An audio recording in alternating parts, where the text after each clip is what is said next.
cutting off my videos before it gets to the end of it, and it doesn't seem to be a function of how long the videos are. I don't know why it's been doing that. So I changed the settings. Hopefully it'll work this time.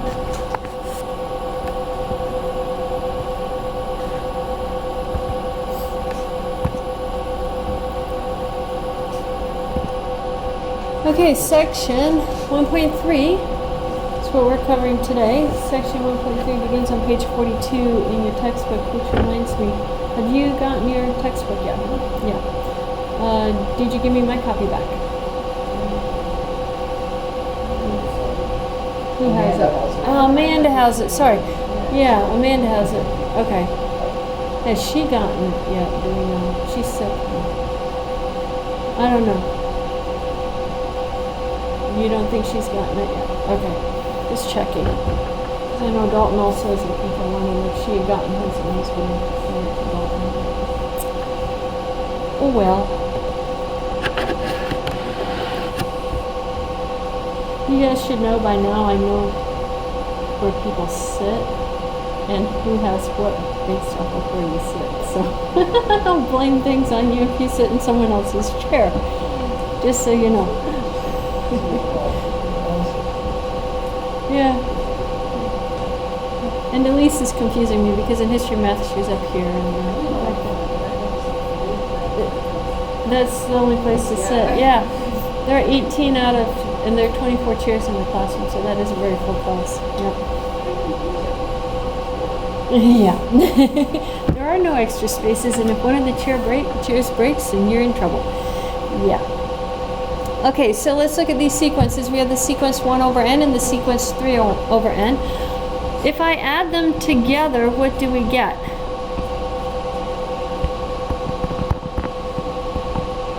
Yeah, 4 over n.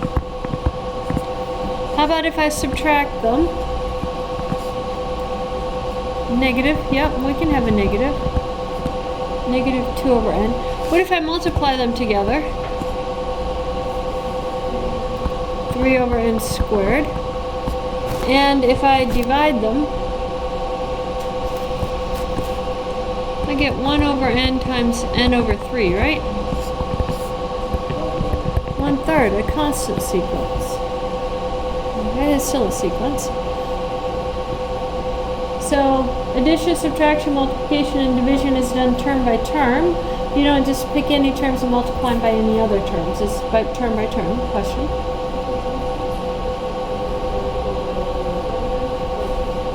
Yeah, so if I were writing that, that's like saying AN, we'll call it CN,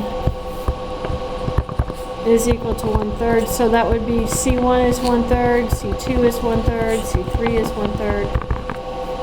Yeah, so it keeps on repeating itself. So find the limit. What is the limit for AN plus BN? Yeah. Notice that's the same as the limit for the first plus the limit for the second. It's the limit of each of them. Find the limit of the difference.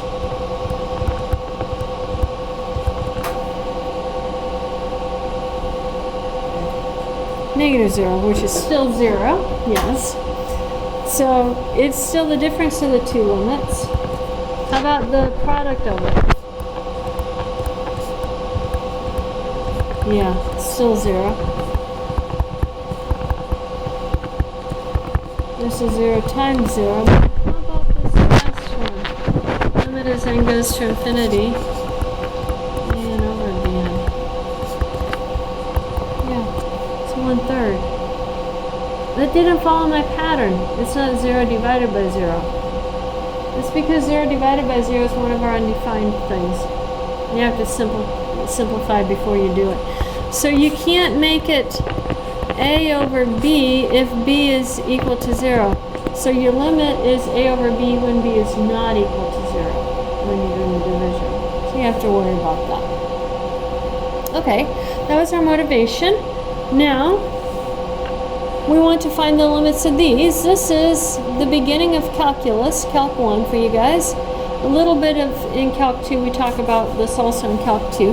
But if you look at the first one right here, how did we find that limit?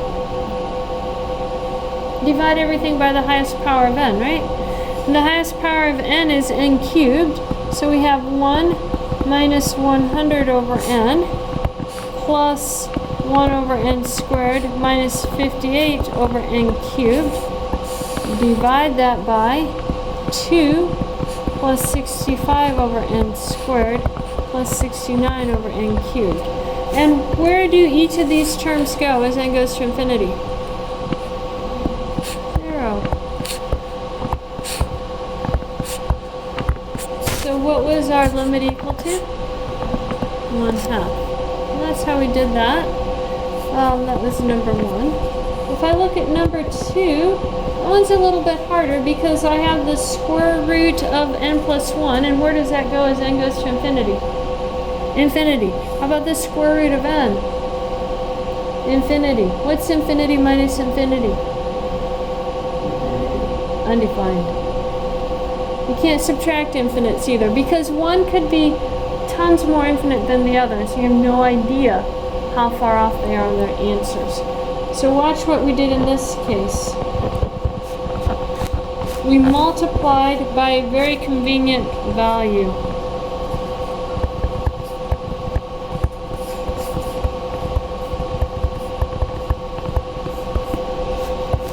Now when you multiply straight across your numerator, you're going to have, from these two you get the square roots cancel and you'll get n plus 1.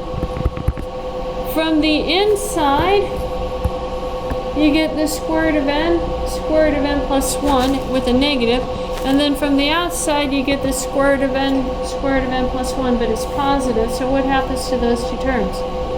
They go away. And then you have the very last one, which gives you minus n from it. And in the denominator, you have square root of n plus 1 plus the square root of n. What happens to our n's in our numerator? They're going to cancel. So we get 1 over the square root of n plus 1 plus the square root of n.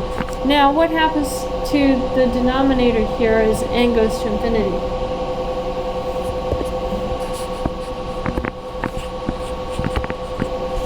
Infinity plus infinity is infinity. So you have 1 over huge goes to 0. In this case you get 0, but you don't have to get 0.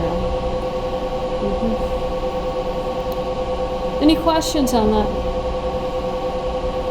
Okay. Now we have some theorems. As you might guess, they're dealing with limits of sequences, and this is the arithmetic of the limit of sequences. So if an converges to a and bn converges to b, then an plus or minus bn converges to a plus or minus b. An times bn converges to a times b, and the quotient an over bn converges to a over b when b is not equal to 0. So we're going to prove that one.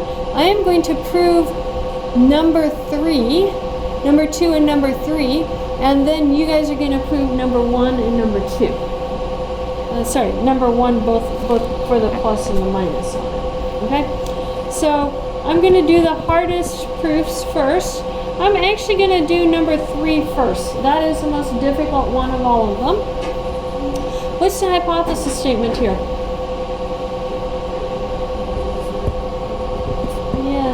Let an converge to a,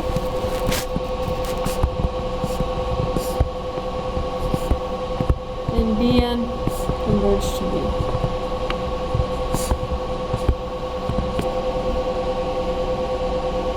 I have to show that the product, so I'm looking at the amount an over bn minus a over b, and I want to show that that is less than epsilon. That's my goal. Now, I do need to know one other thing. I need to know that b is not equal to 0. So let me put that down here as part of my hypothesis. So if we're trying to show less than epsilon, we probably need an epsilon. How do we state that?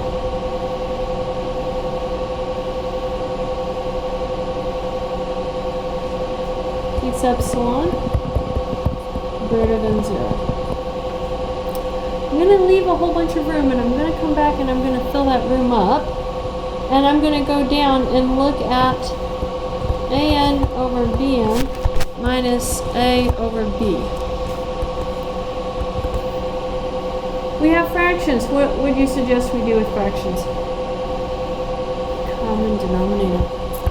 So we're going to have b an minus b sub n a over b sub n. Now this doesn't help me. I don't have anything I can factor out from my numerator. So what I'm actually going to do is add and subtract a value. I want to be able to factor out a capital B, and I would like to be able to factor out that b sub n. So I'm going to actually add and subtract my capital B and b sub n.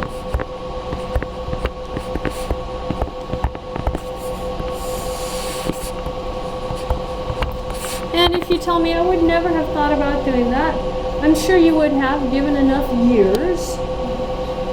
We don't have years, so memorize the trick. That's how we learn. Apply our triangle inequality.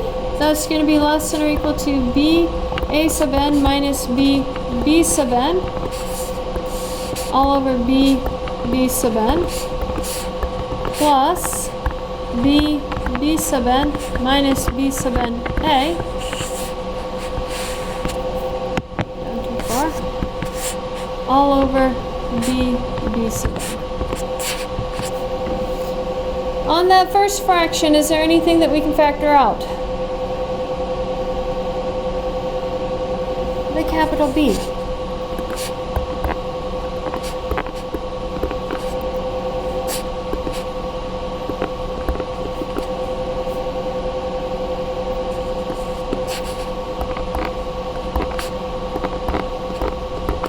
And on the second one, is there anything that we can factor out?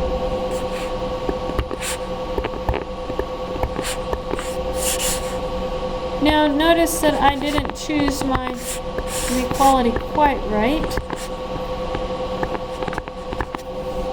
because I have a problem right here. I'm not going to have an an minus bn term. I would like that to be an an minus a. And I would like this not to be a b minus a right here. So I didn't quite add and subtract the right thing. What do you think we should add and subtract so that I get an a there for this last part right here? I want an a right there. Yeah, maybe instead of a b sub n, we should make that be an a. Does that make sense? A fortuitous error on my part. I didn't add and subtract the right amount. If that doesn't work, then try adding and subtracting something else that looks like it will work. In this case, if I factor out that a, the b, I get an minus a. And over here, I will get, factor out the a instead of the b sub n. And what do we get?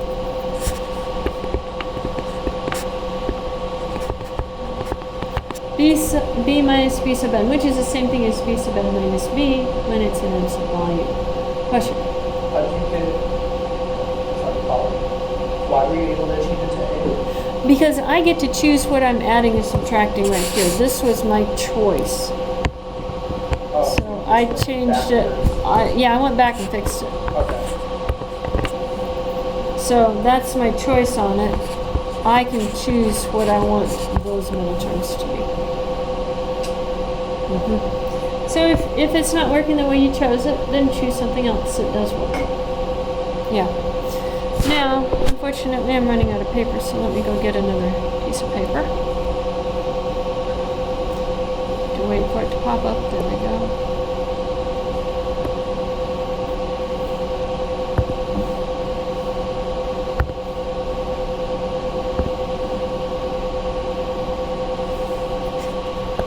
Okay. Now, notice on on this part right here, my capital B's are going to cancel. Because I'm not dividing by 0, I can cancel that. And then on the second part over here, I just have this B sub n minus B term right here. And I have the A over B. This is a constant right there, so I don't have to worry about that so much. And then this capital lowercase b sub n term, that's the one that I have to worry about. Because I don't know what those terms are doing. I don't know if they're getting bigger or if they're getting smaller. If they're getting smaller, then I'm in trouble because the whole fraction gets bigger. So I have to find a minimum value for those terms. What I'm going to do is assume that we have a minimum value because I know that b sub n converges to b. I know it's bounded. I can find that bound. So I'm going to assume that that bound is something, and we're going to take care of it in just a minute. But I'm going to assume that that bound is going to be less than or equal to a capital, greater than or equal to a capital M. I'm going to assume that M is my lower bound for my b sub n sequence. I know the lower bound exists because the sequence is bounded. So I'm going to assume that that is M, and I'm going to replace the b sub n terms with that M. So then this would become, let me get my blue marker instead of red. This becomes less than or equal to an minus a over my capital M, because both of these terms have that b sub n in it, plus I have the a over b in absolute value times, I'm going to do b sub n minus b. I like the lowercase letter first. In absolute value, it doesn't matter. And I'm going to have an m there. Now, if I look at all of this right here, I can assume that these values are going to be, these an minus a and bn minus b are going to be smaller than some epsilon. And I can make it epsilon over whatever I need it to be. So what I'm going to do is assume that it's kind of like an epsilon over my denominators right here, which is m absolute value of b, if I get a common denominator. Do you guys see where I'm headed with this? I want to make all of this less than epsilon.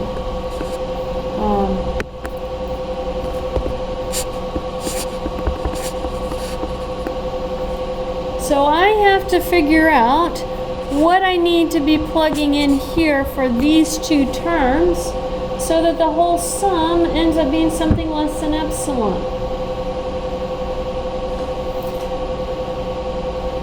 If those were replaced, I'm going to make this be scratch work over here. If these were replaced by some epsilon prime, so I'd have an epsilon prime over m plus absolute value of a over absolute value of b, and then another epsilon prime over m. You would factor out your epsilon prime, right? And you get absolute value of a plus 1 over, well, let's get our common denominator, plus m over m absolute value of b. You guys see that? I have an absolute value of b in this denominator here, which is missing from this one. So I have to multiply this one by the absolute value of b over the absolute value of b. Factoring out your epsilon prime, you have your absolute value of a plus m from over here, divided by m absolute value of b.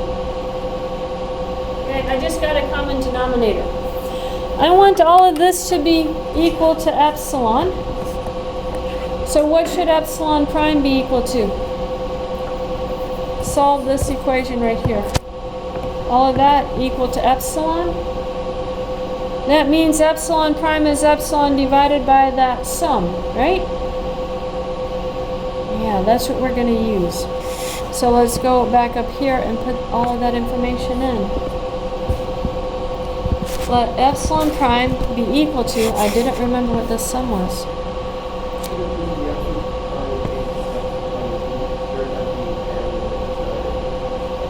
Oh yes, that's the absolute value of b. You are so right. Because if you get your absolute value, then yeah, absolute value of a plus absolute value of b, m times absolute value of b. Yeah, that's exactly what you want. So m absolute value of b over absolute value of a plus absolute value of b. I forgot. Oh, m absolute value of b over absolute value of a plus absolute value of b. I know that's going to be greater than 0 because we're assuming that b is greater than 0. b is not equal to 0. So the absolute value of b can't be equal to the 0. Absolute value of a plus absolute value of b is something positive. So this value is bigger than 0. Okay, so I'm going to erase my little arrows right here. Now I have to take care of the capital M. Since b sub n converges to b not equal to 0, I know there exists an n1 in the naturals such that for all n greater than or equal to n1, the difference bn minus b I can write is going to be less than, let me write it this way, it'll make a little more sense this way. Bn in absolute value has to be greater than or equal to the absolute value of b over 2. In other words, it's all converging to this capital B right here. That means the absolute value of the bn's converges to the absolute value of b. At some point it has to be bigger than the absolute value of b over 2. Because they're all going to the absolute value of b. So I know since it's a convergent sequence that converges to something non-zero, it has to be bigger than at some point my capital B over 2, and that capital B over 2 is what we're going to call M. Okay, I told you we just give it a name at that time. We're calling it M. This is horrible, guys. Can I move this down just a little bit?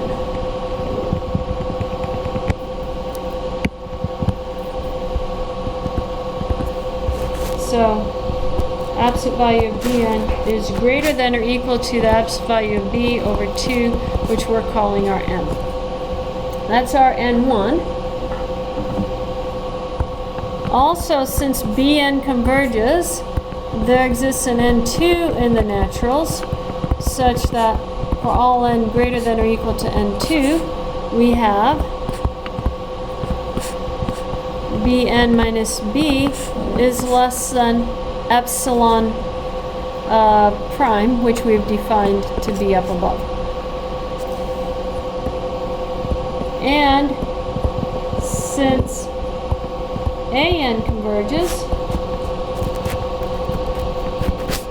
I know there exists an N3 in the naturals, such that for all n greater than or equal to N3, we have An minus A is also less than epsilon prime. How should we choose capital N to be? I'm going to put it right here. The max of N1, N2, and N3. Then for all n greater than or equal to capital N, we have all of this work, which I wrote really big. And it comes down to, if I plug in, let's go fill in these details right here, and then it'll be done. This is going to be our epsilon prime over M plus A over B, epsilon prime over M, which if I plug in for epsilon prime, I'm going to get an epsilon number. They're going to cancel. What's our conclusion? Thus the sequence A